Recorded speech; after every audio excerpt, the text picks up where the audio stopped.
you to be able to understand that this is all a part of what you have done. You helped out. You did this. Concerned about other areas of the city. You did this. Be concerned about their You're the transit ones system, that kept this so you going. can't leave You're the those ones that abandoned. kept this Typically, in lie this type going. of situation, if I To was all thinking if white this was the evangelical NYPD, Christians, perhaps Boston this Police and others, is part of other what law you have enforcement done. agencies that I cover, So as we continue, they would, have I an just want you to overwhelming listen to show it of force from here and on see out. the Presumably result the National Guard could of be what used white for that. evangelical At this point, you've got to get so-called control of Christians the have situation. done Some of the video that in we've seen, order to Chuck, pollute and shows poison this situation where you nation have one officer for a in the so-called Capitol white backing utopia. With Let us listen in. with a stick out, kind of a collapsible stick. I think you're looking at the video right there, a baton, essentially trying to push these people back. But you're in a situation where you can't make arrests here. If you arrested the person, say in that video at the beginning of it, they've got another 15, 20 people right behind them. That's not going to work. So right now they need an overwhelming amount of people to get into the Capitol, to make arrests if need be, and then at that point start to clear the Capitol steps, because this is a situation where they have absolutely no control at this point. We saw images before you. You see, there's one officer by himself with the mob charging at him. You have officers with guns out, and those the are mob charging at him Glock on the service right side of weapons your that screen. Drawn on people in the Capitol. That Now is not again, a as situation you've heard where me you're say calmly before, gonna clear a facility if these people were and start black, to make arrests. So they would have this been is dead long far from time ago. over, and they need a lot more people before they can But get a this is handle the on it. result of Chuck, white privilege we've been and talking white about how power. this is being perceived They cannot overseas. kill Let their me just own. read you a tweet from Jan Stoltenberg, the NATO Let us Secretary continue to General. watch. Shocking scenes in Washington, D.C. The outcome of this democratic election must be respected. That's the NATO Security General talking about an American election. Maggie Haberman is also reporting, and she knows Trump better than anybody, of the New York Times, that his aides around him are trying desperately to get him to do something, to issue a stronger statement, to do something, and he's not doing it. That he's still furious at Mike Pence for not overturning the election. Yes, this is JC Mike Pence Global doesn't have the MSC authority TV1. to do so. Need you to ring the bell, hit the thumbs up button. And I want you to also know that you're receiving America's Coup Part 2. Just a brief snippet of the continuation of what you've gotten in the other snippets. Let us continue on. Yes, but I'm sorry. I don't know any other. I don't know what the explanation is. But this is responsibility. I mean, he's the head of the country. It's not all about him. It's not. It's about everybody else. It's literally the job is about everyone else.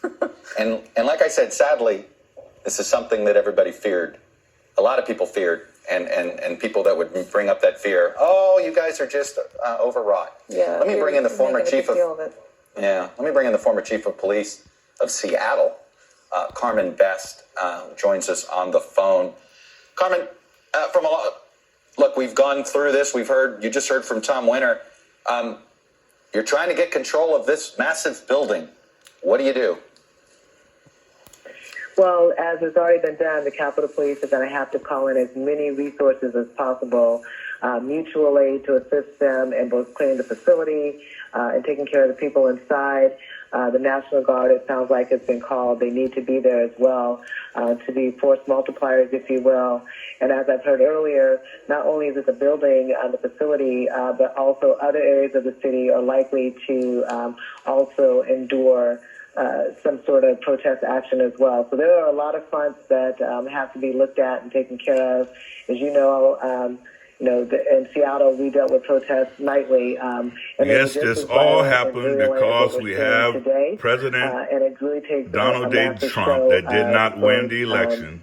And this would be what you would call a severe temper tantrum. He is mad because he's out of office. Now he got all of his cronies coming into the Capitol building to do a so-called coup. Look at him on the right side, sitting in people's chairs and desks with the red cap on. We just showed on the screen. It was a man sitting at a desk. We know one of the people if they who were stormed black, the Capitol right here. they would have been Nancy dead long Pelosi's time desk. ago. That's one of Donald Trump's people sitting at Nancy Pelosi's desk. I was just talking to somebody close to Nancy Pelosi. She says she is safe. And I believe at the left, on the left-hand side of this picture, there's a picture of John Lewis in Nancy Pelosi's office. Chief Best, how do you get back from where we are right now? How do you restore order in a city or in a space when it has gotten so out of control? It is out of control and reprehensible what we're witnessing here. But the police and others, they're going to have to come together. They're going to have a show of force. I know that they are working very hard to make sure, first and foremost, life safety, meaning that all of the occupants, again, if there was black, are safe, they wouldn't be trying to make it safe, and/or are being evacuated to safe locations. All of these people that is committing these crimes, because that's what they are, would have never made it into the rotunda. I'm the chief who dealt with Capitol Hill organized protests, and you don't want those people taking ground and staying there, and so they need to come together and remove them from the facility and not let them take the ground. America's Let me just coup. amend that. That was Nancy Pelosi's assistant's desk. Because of a racist, still her office. president. How do you quickly? They want to go back can to this get done? I mean, once before it's down to this 1863. point, we've been talking about it now for hours. It is still surprising to me that there isn't a larger show of force on this scene. This, after all, is not some rural part of America. This is Washington, D.C. This is what white power we don't see as and many white outside, privilege brings. And I don't have all the specifics of the layers. These racists think that they're so privileged that they can go into the Capitol and take it over, knowing that white power and white privilege will not kill them, because white cannot go against white. And this is why we're where we're at right now. And then they can deal with, They're making a joke out of America, which has been a joke from the beginning, because she was founded on racism and violence. Sitting at desks. Two voices, one face, white supremacy. I think the first thing is making sure the electors are safe and that they can account for all of them. Yeah. Carmen Betts, the former Seattle police chief, really appreciate you coming on and sharing your experiences and expertise with us. Thank you very much. I want to bring in Pete Williams. But Pete, before I do that, I want to just read a quick joint statement from the top two Democrats in Congress, Chuck Schumer and Senator Chuck Schumer and Speaker Nancy Pelosi. It's a simple statement, and it's directed at the president. We are calling on President Trump to demand that all protesters leave the U.S. Capitol and Capitol grounds immediately. That's the extent of the statement. Pete Williams, you've got some new information. What do you got? Well, we had earlier heard that there were suspicious packages found before the people stormed the building. That was the sort of focus of concern. Now we're told that at least one improvised explosive device has been found on the grounds of the U.S. Capitol. I don't know where. I don't know what the nature of the device is. Now you have Ted Cruz and all of these scallywags that's supporting Donald Trump. Now they hide. Looking at whether there was a second now they device running as well. We don't know trying where. to protect themselves from the mob that they created. One was and again, Congress, which of to all of you white evangelical pastors, all of you white evangelical prophets, so-called prophets, that prophet lied that Donald Trump was going to win in the election. You helped set him up. You prophet lied that he was going to win the election, and he did not win. You've been enabling him all this time. You know he's a moral degenerate, but yet you try to treat him like he's an angel. You even anointed him. You laid hands on him. You laid hands on him and prophesied to him that he was going to win the election. All to be able to get more federal judges, more Supreme Court judges, and to flush out this nation. White evangelical Christians, this is your product. You are the ones that have produced this. You cannot run from it. The world know that you are a part of this mess, that the Messiah that you ordained, Donald J. Trump, is now exposing all of you as no more than racist bigots who own and live and have churches. This is something that the world will never forget, because you cannot hide from your white-tronized historical lies. This is America's Coup Part 2. And the co-stars of this America 2 Part 2 is white evangelical Christian. Donald Trump is the star, and white evangelical Christians are the co-stars of this American coup. White racism in the church, white racism pervasive, as we now view America's Coup Part 2 with white evangelical Christians as co-stars of this coup. Groups of them, in the 5s and 10s, starting to frankly apparently lose interest and leave here, but there's still that core group standing on top of the stairs. I'm in contact with some lawmakers. They're essentially all still locked down, not revealing their locations, and everyone here is just kind of waiting this out at this point as this additional law enforcement presence continues to gather. The city of D.C., by the way, is going to treat some of this tonight much like they did during some of the protests that turned, occasionally violent over the course of the summer. That citywide Congress people hiding out. 6 o'clock. And then the squad is hiding out. System here in D.C. will shut down at 8. People sort of are terrified. You don't have to go home, but you can't stay do not here. know what's going to happen. Way of handling this here to just try to freeze everything in place and clear all the streets out because tonight. of the black as it gets vote. dark, sunset about 5 o'clock here tonight, and again from did not want the black people to experience of vote covering in some 4 of or these 5 protests over the course states. of the summer. And since those states was accepted, more dangerous. It's hard to say.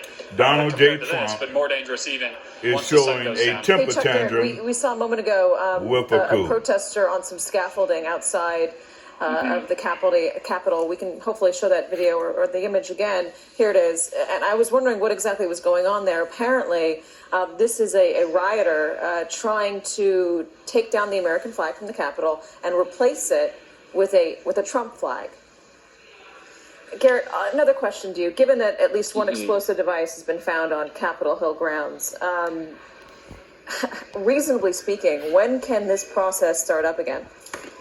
That's a great question, and I think it'll be determined in large part by the Secret Service. I mean, the Capitol Police are very used to dealing with reports of explosive devices. They have their own bomb-sniffing dogs and so forth, but the Secret Service is kind of the gold standard in terms of how they handle their protectees. And, I don't have experiences with bombs being left at the Capitol complex, but I would assume that what we're going to see here is a full sweep that's going to have to be conducted of, if not the entire complex, at least the areas where any of the protectees would be. In this case, the vice president and the vice president-elect, who could both be involved in any of the proceedings here today.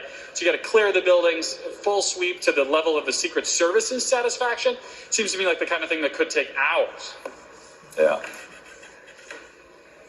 Well, Garrett, we did get a report from inside the secure location that simply said a House member at the secure location tells our own Casey Hunt that members of both parties in that room cheered when Hakeem Jeffries, Democrat, and Republican Liz Cheney both announced that the National Guard was on the way and that they would tell members when it was safe to return.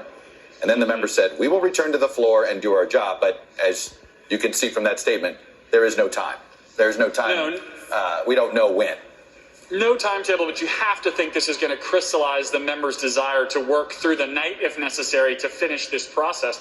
I mean, the idea that something as vital to democracy as the counting of the electoral votes could be sidelined even by a day by rioters coming into the building is offensive to the core sensibilities that I would certainly hope all of these lawmakers have. And I think you're going to see probably a pretty concerted effort, if the security situation allows it, to try to finish this process before anybody goes home. Garrett Haake on Capitol Hill. Garrett, stick around. I am going to hand the baton to my colleagues, Brian Williams, and Nicole Wallace. And Brian, I have to say, and Nicole, we all feared this worst-case scenario during these last 4 years. And here it is, sir. Here it is. Chuck, your coverage and Andrea's. A bunch of people were not paying attention to the warnings in plain sight over the past several days. Chuck, what a tremendously sad day across our country. We should make no mistake. These are rioters. These are insurrectionists. They have been cheered on by the president and prominent Republicans in Congress. They have stormed the U.S. Capitol, and something else that should be noted, they have done so with ease. We are wondering where law enforcement has been. If you were wondering the same, you're not alone. Look at them walking through the place watching this. The with whole guns. world is now able to see what has happened Walking to the through U.S. the place Capitol. with guns. By our reckoning, Congressmen both leaving houses, afraid. House and Senate, have been breached. Members of the House. Guns drawn.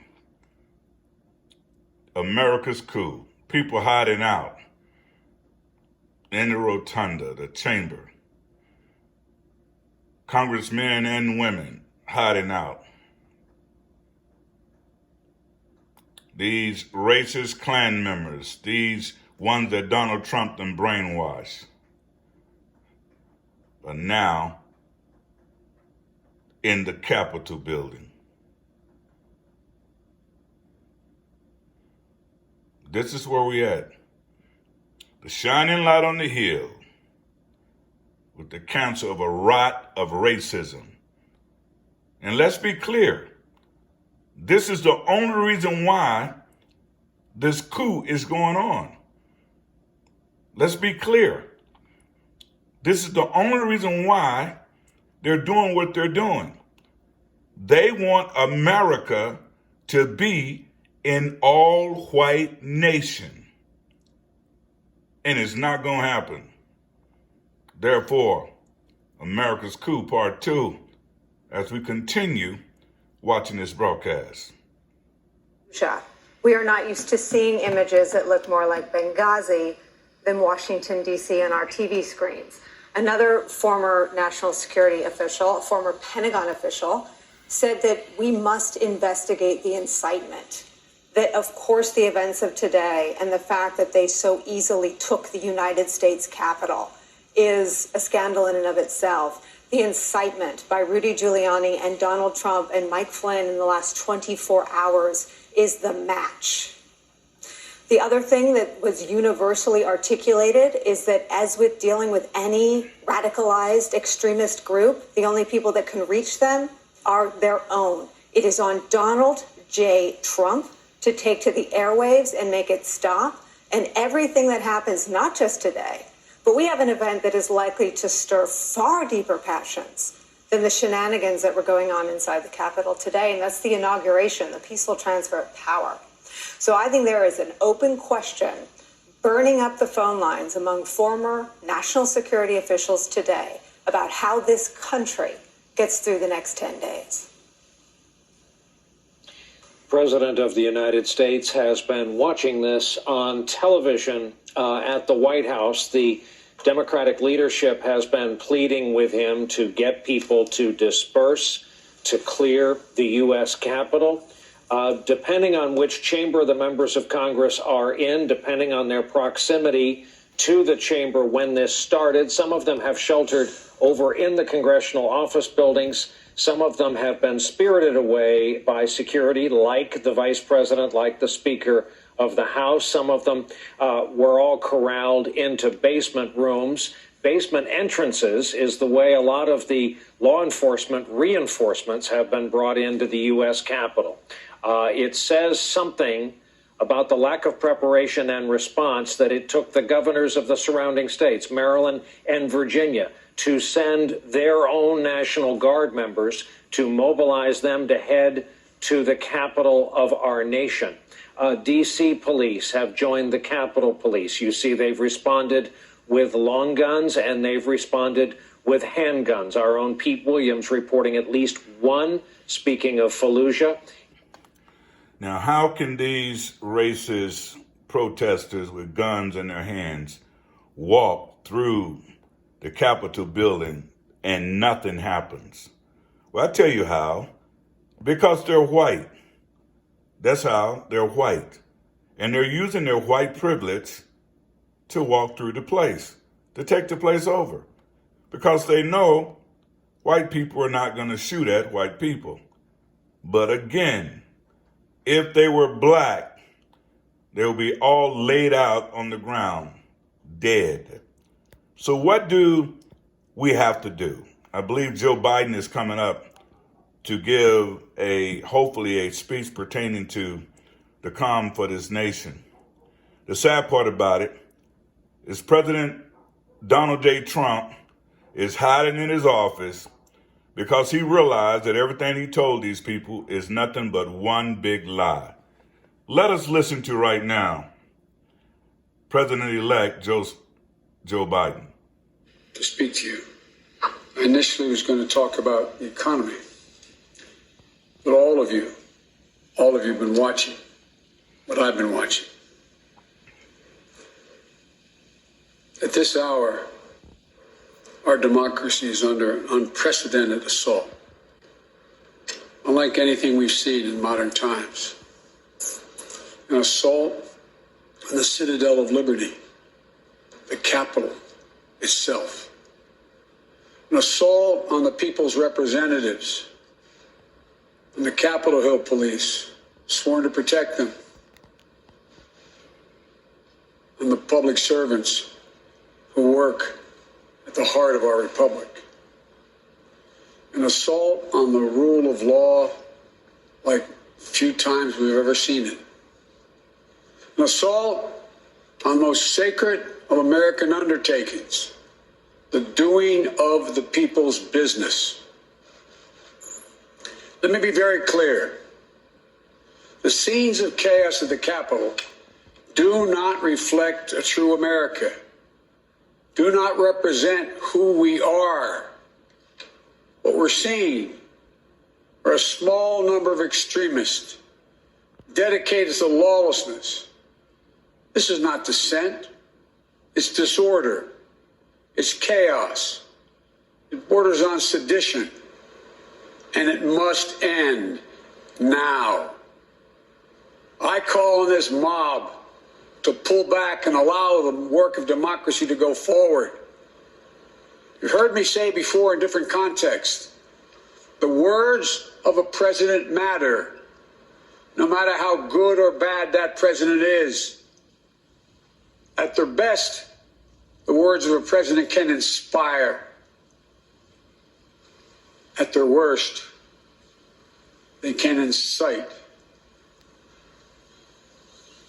Therefore, I call on President Trump to go on national television now to fulfill his oath and defend the Constitution and demand an end to this siege, to storm the Capitol, to smash windows, to occupy offices, the floor of the United States Senate, rummaging through desks, on the Capitol, on the House of Representatives, threatening the safety of duly elected officials. It's not protest, it's insurrection.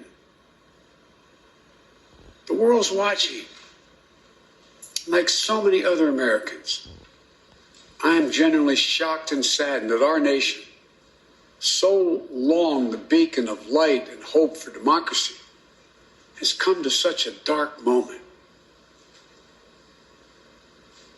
Through war and strife, America's endured much. And we will endure here, and we will prevail again, and will prevail now. The work of the moment and the work of the next 4 years must be the restoration of democracy, of decency, honor, respect, the rule of law, just plain, simple decency. The renewal of the politics. It's about solving problems, looking out for one another, not stoking the flames of hate and chaos. As I said, America is about honor, decency, respect, tolerance. That's who we are. That's who we've always been. The certification of the Electoral College vote is supposed to be a sacred ritual to affirm purpose is to affirm the majesty of American democracy. But today's reminder, a painful one, that democracy is fragile, and to preserve it requires people of goodwill, leaders with the courage to stand up, who are devoted not to the pursuit of power, or the personal interest pursuits of their own selfish interest at any cost, but of the common good. Think what our children watching television are thinking. Think what the rest of the world is looking at. For nearly 2.5 centuries, we, the people, in search of a more perfect union, have kept our eyes on that common good. America is so much better than what we've seen today. Watching the scenes from the Capitol, I was reminded, as I prepared other speeches in the past, I was reminded of the words of Abraham Lincoln in his annual message to Congress, whose work has today been interrupted by chaos. Here's what Lincoln said. He said, "We shall nobly save or merely lose the last best hope on earth." Went on to say, "The way is plain, peaceful, generous, just. A way which, if followed, the world will forever applaud and God must forever bless." The way is plain here, too. That's who we are. It's the way of democracy, of respect, of decency, of honor, and commitment as patriots to this nation. Notwithstanding what I saw today and we're seeing today, I remain optimistic about the incredible opportunities. There has never been anything we can't do when we do it together. And this god-awful display today is bringing home to every Republican and Democrat and Independent in the nation that we must step up. This is the United States of America. There's never, ever, ever, ever, ever been a thing we've tried to do that we've done it together. We've not been able to do it. So, President Trump, step up. May God bless America. May God protect our troops and all those folks at the Capitol who are trying to preserve order. Thank you, and I'm sorry to have kept you waiting. So you've heard from the elect President Joe Biden trying to appeal to the ousted President Donald J. Trump. And yet we still remain. And the reason why we still remain in this America's Coup Part 2 is simply this. Until you heal the rot of this nation with slavery, with blacks coming from Africa, and beatdowns and murder, rape, and killing, until that is healed, there's half of this nation that still believe that America's never done anything wrong. This is the conundrum. I've said it before in another podcast. America, a house divided, cannot stand. Let us continue to listen. Camera towers that were erected for an inauguration have been taken over and stormed by the rioters, by the mob. And so that's, if you see the tall structures with ladders, that's what that is. Sorry, Nicole. Well, Joe Biden, I think President-elect Biden gave us the punctuation we were looking for there on his way out the door when it looked like he stopped to take a question from a reporter in attendance. I want to underscore some of the things that he said because they represent historic firsts for our country. He described this conduct as borderline sedition. We've had a real problem with language, I think, over the last 5 years. Many of us have been reluctant to call lies lies. They were misstatements and mistruths. Joe Biden went there.